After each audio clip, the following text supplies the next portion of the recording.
नमस्कार, मैं हूं दिबांजलि मोइत्रा। केंद्र सरकार ने एमएसपी को लेकर नया कानून लाया, जिसको लेकर पूरे देश के किसान विरोध कर रहे हैं और उसको देश की लगभग 24 पार्टियां समर्थन कर रही। उसी बीच पंजाब से दिल्ली आए किसान पिछले एक हफ्ते से ज्यादा समय से प्रदर्शन कर रहे हैं और कह रहे हैं कि सरकार कानून वापस ले, लेकिन सरकार वापस लेने को तैयार नहीं। उसी बीच किसान और सरकार के बीच बातचीत चल रही है, लेकिन सभी बातचीत अब तक बेनतीजा रही। इसी से नाराज किसानों ने 8 दिसंबर को भारत बंद का ऐलान किया, जिसको लेकर पूरे देश में हलचल थी और खबरों की माने तो भारत के आधे से अधिक जगहों पर यह बंद सफल रहा और इसका काफी असर भी दिखा है।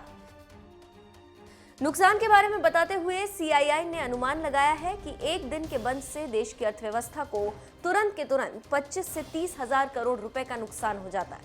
सीआईआई का कहना है कि भारत बंद खत्म होने के बाद सेवाएं तो दोबारा शुरू हो जाती, लेकिन बंद के दौरान जो नुकसान होता है उसकी कभी भरपाई नहीं हो पाती। इसे इस तरह से समझे कि कोई होटल या रेस्टोरेंट एक दिन बंद रहा तो उसका उस दिन हुआ नुकसान अगले दिन नहीं भर सकता, उसकी उस दिन की कमाई तो चली ही गई।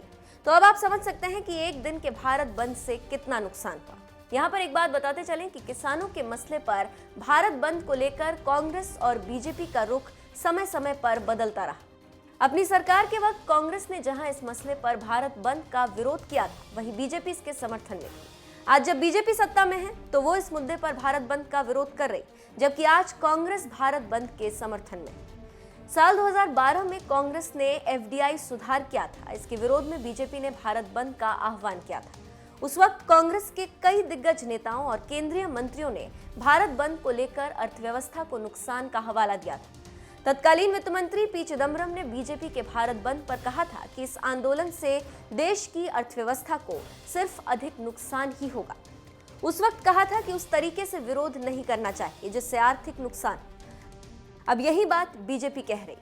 कृषि कानूनों के खिलाफ किसानों के भारत बंद को विपक्ष के समर्थन पर बीजेपी अब हमलावर। बीजेपी के वरिष्ठ नेता और केंद्रीय मंत्री रविशंकर प्रसाद ने कहा है कि अपना अस्तित्व बचाने के लिए बीजेपी के विरोधी दल किसानों के प्रदर्शन में कूद पड़े, जबकि विभिन्न चुनावों में देश की जनता उन्हें बार बार खारिज कर चुकी। तो आप समझ सकते हैं कि कौन राजनीति कर रहा है और कौन इस राजनीति की चक्की में पिस रहा है।